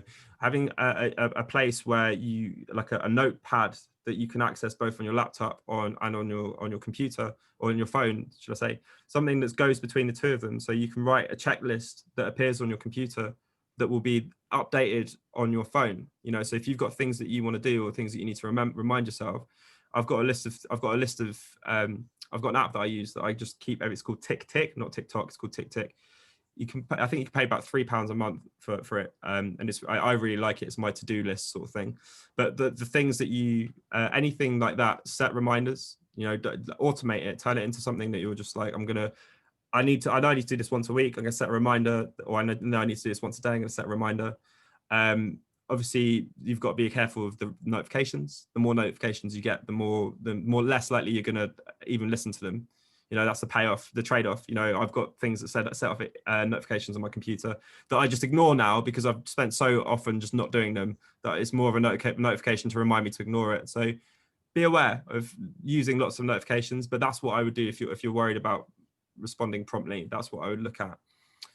Actually, can I just ask, you just given me some other thoughts, and maybe this is something for another session, but I just wondered if anyone's used Boomerang. I know that's more to do with email, but I think you can send out emails, but also I think you can control what comes in as well. So I don't know if maybe for next week or another session. And then the other thought is actually, when you mentioned TickTick, is, you know, what other sort of productivity apps do people use? I think productivity apps. I don't want to change the subject now, but maybe for. Yeah. So what I'll do is I'll write that down. So write that down, and then what I'll do is I will, you know, if we've got time, or you know, next week might be a discussion for this. But if that was an area that people were interested in, we could talk about sort of We have got a list for next week, Tom. We're starting to grow a list. Yeah, it's good. It's just to remind people that, what the list is. It's how to schedule posts. It's about what groups we follow. It's how to block ads. And it's how to set up the process to have a new name. Okay. So okay. That's on the list. Brilliant. Okay, I'm gonna sort of move forward now. If that's all right? Yeah, I mean, I don't know, Tom, how long you want to go on for, but maybe another 10 to 20 minutes. That's absolutely fine. Yeah, that's cool. So what I'll do is I will, so one thing with Facebook, so here, this page is just some tutorials. Again, all the tutorials I've sent on the separate PDF. So you should have a copy of those as well. One little tip, I think we mentioned a lot, I talked a lot about visual stress in the last sort of, in the last presentation a few weeks ago. And one thing that Facebook's got a new funky looking update. If you've used Facebook, you might have seen that as things have changed a bit, the user interface has switched about. But one of the things that they've rolled out, which I absolutely love, is a night mode, and it turns your white Facebook into dark. And that's really, really useful. If you're looking at it for any amount of time, having a dark background as opposed to like having a bright white screen with blue, it will fatigue you visually. So in the top right hand corner of Facebook, you'll see a little drop down arrow. You can see after that we've got display preferences that you can go into, and you can change the display preference. You can make it night mode, and that will make it easier on the eye. Moving onwards to Twitter. Now, Twitter is probably most infamous for being Donald Trump's mouthpiece. That's sort of like kind of what it's sort of infamous for. It's a really good platform, despite him being sort of eminently prominent on it. It's a really good platform to keep up to date with news, because you can follow news outlets and communities, and you'll get that on your feed, similar to Facebook. But I would, I'd say that Twitter is quite good for, if you're trying to stay on top of the news, and you want to keep on top of industry specific information. I think Twitter's a really good place, because it has a 280 character limit, so it shortens the amount that you can write. So it's normally quite short summaries of articles. So if you look at people, they'll be posting articles or links to outside of the web page, outside of Twitter, and you can go into Twitter and you can search for hashtags. Who knows, or how many people are familiar with hashtags? Yeah, I am. Is it like, so? Yeah, me too. Yeah, so we're probably, so with that, like kind of, it's a really weird one, because it's sort of like something that's come in the last 10, 15 years, or, the use of it has been sort of used. I think, so tagging and hashtags, so like the idea behind it, I think, is when we used to have a file, like a physical file, when we were reading a document, you'd have that in a folder, and then you'd have that in a filing cabinet, and that be in a room. You would have to go into that specific room, to that filing cabinet, to that folder. Sorry, Tom, just to go back, you talk about the hashtags. I am. So I'm trying to. Okay, because Dee doesn't understand them. Yeah. So hashtags, for people that don't know, are sort of ways of tagging lots of information, loads of different places. And it's a way, as opposed to sort of things being in one place, in one place. Hashtags means there's lots of things connect. So if you give something a hashtag, for instance, hashtag Ant and Dec Saturday night takeaway or whatever, everything related to that would be posted. If someone else has used that hashtag, you'll be able to search that hashtag and find other related information. It's a really good way of connecting your posts with other people's posts, whether it's a theme, whether it's a news article, whether it's something that's going on. People use hashtags, so they might write a comment or a post, they might add a picture or a link to an article, and then, for instance, hashtag COVID-19 or hashtag funk and soul music. It could be anything that sort of relates what you're typing to a wider amount of content or topics. And people who are looking for those hashtags might find what you've posted as well. So it's a good way, again, it's a good way of sort of making the content that you're creating connect more organically with other content out there. It's not just your content that you've posted, it's your content that's related to other people's content and other issues and other topics. So for instance, today's if we were posting a video of today's presentation on social media, we might have hashtag neurodivergent, hashtag social media, hashtag hints and tips, or something like that. So and then maybe also, or maybe the social media that we're talking about, and that way people know, not just they've got what the title in Twitter and maybe a link, but they've also got the wider context of what it's related to and the other posts that could be similar to it. Sorry, Tom. I was gonna. What's the difference between Twitter and Instagram? That's what I was gonna ask. Good question. They're both very similar. I think that with Instagram, hashtags are a lot more, you use a lot more, like you use a lot more hashtag, you can use a lot more hashtags than people. I think with Twitter, because you've got a 208 character limit, 2 or 3 poignant hashtags after your post is better than sort of a sea of this is what it's related with. Whereas Instagram, I think you're aiming between 5 and 10 hashtags, because that makes it connect with. You don't want really big hashtags on Instagram, because that just gets lost in a sea of everyone's posts. So for instance, if I have a picture of a puppy and I did hashtag puppy, on Instagram, you can see when you say hashtag, if you say hashtag, you can see how many posts are to do with that hashtag itself. If you posted something like hashtag puppy, 10 million, 100 million people might have posted that. Your post is going to be lost in, that means that there's going to be so many posts a minute on that particular topic that you're not gonna get noticed. But if it was like puppies of the South Coast, for instance, or puppies of London, that's a lot smaller and a lot more specific, and it's gonna bring you internet traffic, people searching through on their feed. They're gonna see.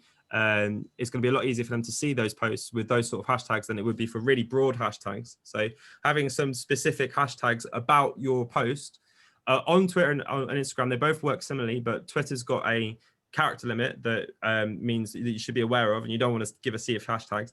Whereas Instagram, you can sort of generally get away with a few more. That means that your content connects more with other content. I was going to say on Instagram, you can also Sorry, Dee. I was going to say on Instagram, you can follow hashtags as well. Yeah. So I don't think you can do that on Twitter either. If there's a celebrity that you like, or a particular issue that's close to your heart, you can follow that hashtag, and anything that has that hashtag will come up. That's a really good point. I think I spoke over Dee. Okay, thanks, Adia. Yeah, just wanted to ask. It seems with hashtags that people kind of make them up. I mean, sometimes as well, people make them up as jokes and put them in their Facebook in an email or something like that. But it also seems like you're kind of making them up as you go along. Is that how it works, or you have to kind of investigate before you put them in your messages that they actually do exist? Well, I don't quite. No, I completely understand. There's 2 ways of looking at it. You either want, if you make your own hashtag, if you've got a brand and your brand's got a unique name and you give it a hashtag, that way, anytime someone searches that, they're going to find that hashtag, and it's any posts that relate to that. So the more specific your hashtags are, the better it is for yours. You can make up hashtags. There's nothing that, as soon as you've made that hashtag, anything that you post with that hashtag from now on, if anyone searches for that, they'll come up on Instagram. You can follow hashtag. I think that's the main difference as well. On Instagram, you can follow other people's hashtags related to a certain thing. On Instagram, you've got to follow the people, and then the hashtags just sort of bring up a pool of similar information. So if you clicked on the hashtag, that would show all of the other similar posts. Whereas Instagram, you can follow specific hashtags. So if there's for instance, I keep bringing up like COVID-19. If that was a hashtag you wanted to follow because you wanted to get up-to-date information on that on Instagram, you could follow that, and then you would get updates based on that hashtag. Whereas Twitter, you can only search for it. Okay, thank you. I think it just reminded me of a video of I think it's got Justin Timberlake in it, and they're making fun out of hashtags. They're speaking in hashtags to each other. Has anyone seen that video? I haven't. Oh, Maybe I'll find it and yeah, I'll would you send like the to link. find that? I'd really like to look at that. Well, Tanya, why Yeah. don't you find it and send me the link, and I'll circulate it with this recording. That would be really interesting. Yeah. Okay. Right, I'll do that. So yeah, so this is sort of more about what we were talking about, the Twitter hashtag and sort of what hashtags are. They can be a bit weird, but it's literally, this is the symbol here for it, the hashtag on that's what it is, and you find it on your phone. And Twitter, I'd have one of maybe like 2 or 3 hashtags if you wanted to connect your content with other content related to that online. So yeah, it'll connect, like I said, it'll connect to other social media, and it makes things easier to discover, because if you're searching for a hashtag, you'll find your content related to all the other content. Twitter's posts, sort of like I said, they've got 280 character limit, so you can use it to give links to other web pages. So it's really easy to do that. Instagram's quite difficult. Getting people from Instagram onto other web pages, whether it's Facebook or Twitter or your web blog or anything like that, can be quite difficult, because Instagram's only got underneath your profile picture, it's got a little space for your website, and that's the only really place that you can put a link on your Instagram. Whereas Twitter, sort of that you can post links. And one thing I would be aware of, does people know what TinyURL? Have you heard of TinyURL? Do you know what that does? It's different. So if you've ever looked, so if you can see up here, you can see my really, really long, this is a URL, this address bar up here, my address bar. And you can see that it's just quite a long list of numbers and letters, and that would take up a lot of space on your Twitter post. So one thing you can do, and this is for any post, on social media or when you're sending to someone, if you copy the link and go to tinyurl.com, you can paste the link into tinyurl.com, and what it will do is you literally from there, you click a button and it will make a much smaller link. And this can be good for sort of if you don't want to take up lots of space with a really long hyperlink, you can just copy the TinyURL and post it, and it will be a lot shorter. It will be a lot shorter than what you would have sort of otherwise. Let's have a look. So see if I can TinyURL. So go into TinyURL, and yeah, cool. So you can see here, everyone can see this on TinyURL page. Yep, cool. So I've gone and copied. I'm going to copy my address link here. So that's on Mac, it's Command C. On PC, it's Control C. Go into TinyURL, paste it with Control or Command V, and then make TinyURL, and then with a bit of luck, yeah. So now this really long link has now been turned into this particularly short link. So you can use that, and that'll take up less space when you're posting on it. It's brilliant. It's absolutely brilliant. I use it a lot, but it's really, really good. It's a really nice free little tool that we can use. Yeah. So once you've found and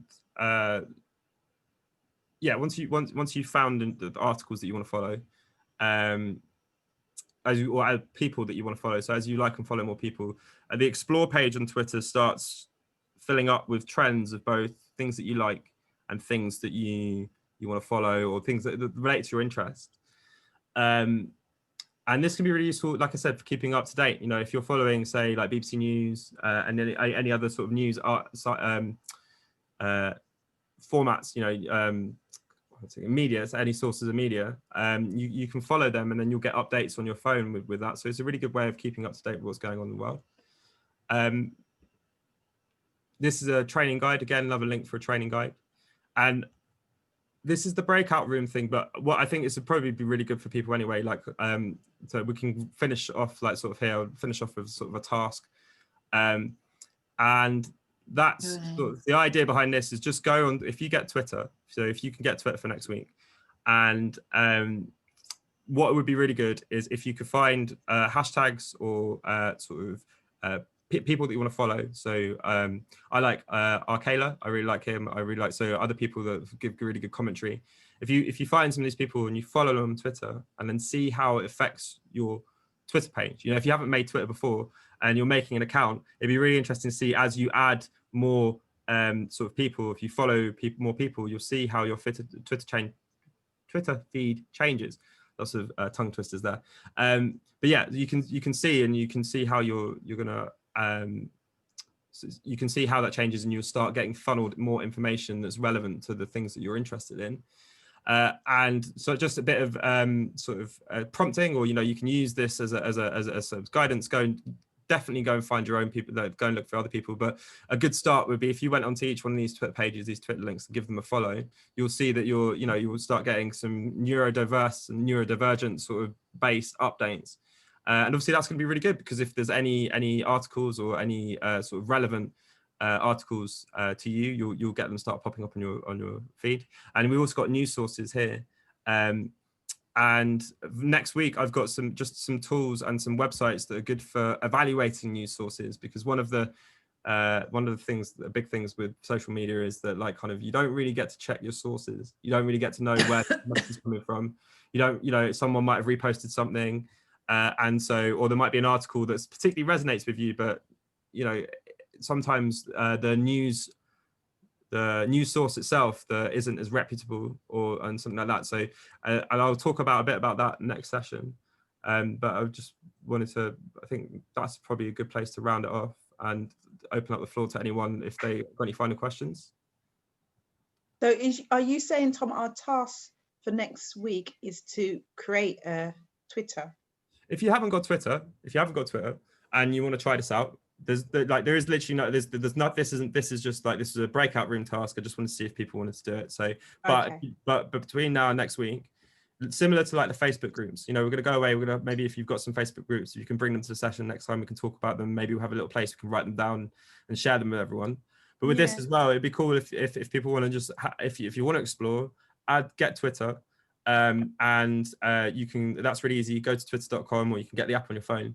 And then in the search bar, once you've made your account, if you could just like go find sort of people to follow, news sources that you want to follow, or hashtags that you're particularly interested in, and just see how adding them or interacting with articles, liking those sort of things, how that sort of stuff affects your explore page, the news feed that you get on Twitter. Yeah, please join WFDA. We're on Twitter, Instagram, and Facebook. Yeah, So, I think I've put WFDA's on there. Have I not? Oh my goodness, that's really... No, you haven't. Oh my god, that was on my list. I'm so sorry. I'm so sorry. Yeah, I will have that on there. I will have that on there. Yeah, at the moment we're posting about because it's Black History Month. We're posting a few famous dyslexics or people just within our community at the moment. Where we've done mental health, so we're doing a few themes. So do follow us. Yeah, I'm so yeah. No, don't you worry. I've mentioned it as well, so don't worry.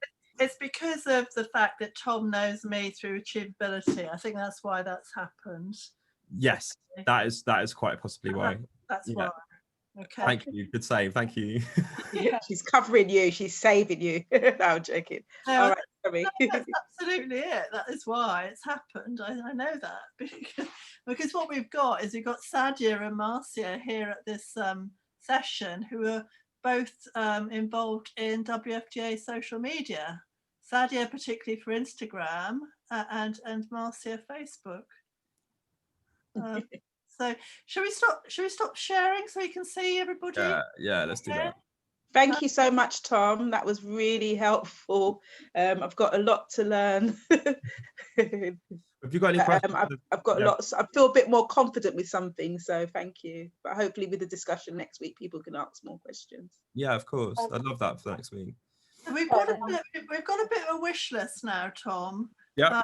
So what I might do is send the wish list to you before I circulate to everybody, so I've got it right. Okay.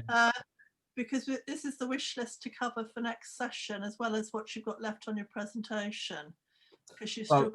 Yeah, that's fine. We'll get through as much as I'll do as much as we can, and I'm happy to stay over for a bit if we need to answer questions or whatever. But yeah, that's great. Send me the link of the list of things the key things that people want me to cover, and I'll make sure that that's the first things that we cover for next session. Well, would it be possible, sorry, to see what Instagram looks like, please, next week as well? Yes, yeah. So I can. So you can use WFDA if you want to. We can discuss. I was going to say the same thing. Show the WFDA one. Yeah, we can discuss it, and it might be that someone can share their screen on here, sort of with the WFDA one. I don't have an Instagram account that is for public, in the sense that like kind of it's more of a data protection thing. I've got lots of friends on there, so if you've got the WFDA one that someone would be happy to share their screen with, that'd be really cool. I think if you get the Zoom app on your phone, you should be able to share what's on your phone with what's on the screen as well. So if someone had an Instagram app, I'm happy to talk people through it if we can use it, if we have someone else's to use. Well, yeah. Instagram's accessible on the like on the desktop as well. It is.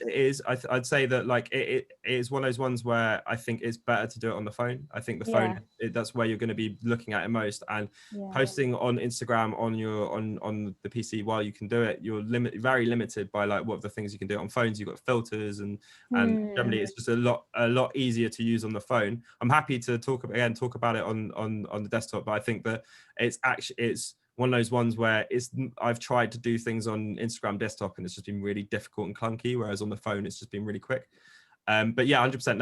That was the next app on my list for next week was talking about Instagram. But yeah, so definitely next week Instagram. I've got sort of how to schedule posts. So I'll get a tutorial for that. I've got sort of web blocking, ad blocking. I think that was something. Yeah. I've got how to set up a new name. Yeah, new name. That's my and see what Instagram is saying. Is that also, sounds? You're going to ask people to share the groups they follow. Oh yeah, share the groups that we followed. And also we had something from Simon about TikTok. So it was about TikTok. No, they're two different apps. No, they're two different apps. Okay, sorry. TikTok, which is about gathering information, being able to gather. Oh, sorry. Yeah. Oh, right, fair enough. So yeah, that one's a paid one, but I would say Evernote is probably really good. That's free and you can use that. So, but I'm not sure I'm going to have time to go over that next week. That's fine. I think we've accepted that we're going to put TikTok somewhere else, because you've done an amazing research for this presentation. I mean, huge amounts of work, Tom. You can see that in what you've done. So I think we're really, really grateful to you for your effort. Actually. You're very welcome. Very welcome. Absolute pleasure. Thank you, Tom. I just want to say that I've always thought that I knew a lot about social media, but having come on this session, I don't really know much. You do, Sadia. I learned a lot just doing, to be honest, I learned a lot just researching for this, to be honest. Like a lot of the things I was like, oh, I didn't know that. Also, like kind of, I think as well, sometimes just talking about the words, the language that people use, having someone there, just a forum where you can talk about it. You can go away and then you can, once you know it, you can look it up and you can search it yourself. But if you don't know what it's called or how it works, or it can be very difficult. So yeah, that's kind of what happens, I think, with this, and that's really great. I'm really glad that that there's, hopefully this will spark some sort of ideas and you'll be able to go away and apply it to your pages or your use of social media. I think everybody's learned a great deal from each other actually tonight, because there's lots of people who've had lots of good ideas too. I've written stuff down, so there's some things that people said, I'm like, yeah, that is going in the bag. I'm keeping that. So that's really good. I think these are really good as well. It's collaborative, isn't it? Because we're not all going to have the same experience. So if we can draw from all of it and then sort of make a big load of resources from it, we're all going to be better for it. Yeah, sure. Maybe Sadia and Marcia, you might want to just have a little slot next week about WFDA social media. Yeah, that'd be great. Yeah, what you're doing. Well, I'll hand over to Marcia to finish this. Okay, so thank you so much, everybody, for coming today for today's session, and also your contributions. It's been really helpful. I've got a lot. I'm sorry if I've put anyone on the spot, but it really is from the public speaking, helping to get everybody to start speaking and joining in and engaging. So I really appreciate everybody who has spoken, and those who haven't spoken, you're there and I know you're taking in information as well. So we all take information different ways. I don't want to say any final questions, so just thank you so much, and everybody, look forward to everybody coming next week. Yeah. I've got one thing. I've got some feedback on the slides that I've sent out. There's there's a link to feedback, and I'll kick myself for not asking for any feedback last time. If anyone's got time at any point, there's a link at the end of these slides. I can send it out as well. If you did have the moment just to send any feedback, the DNA is always likes having a bit of feedback. So and I was kicked myself for not giving that out last time. So if people have a moment, that'd be really useful. Okay. So thank you so much. So meet you next week, Tom, and thank you very much. Thanks a lot. Take care, and I'll see you next week. Thank you. Bye. Bye. Thank you. Bye-bye. Bye-bye. Bye. Thank you. Thank you so much. Bye. Bye. Thanks. Bye, Marcia. Bye, everyone. Bye. See you. Bye. Bye. Bye, Becky. Bye, Sandra. Jennifer on the iPhone. I think it's just us, Jennifer on the iPhone. Catherine, you might cancel us all out in a minute. Okay, removed. Thank you, Catherine, for everything you're doing there on the back end.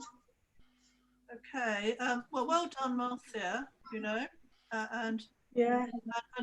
I don't know whether she's still here with us, but no, she's gone. She couldn't find the link. So what I find actually with a lot of these sessions is I'm looking at my mobile phone, helping people out as well. Sending links to them. But yeah, that was a really, really good session, wasn't it? Yeah, it's really good. I mean, thank you so much. He's done it. Tom's got a lot of work in there.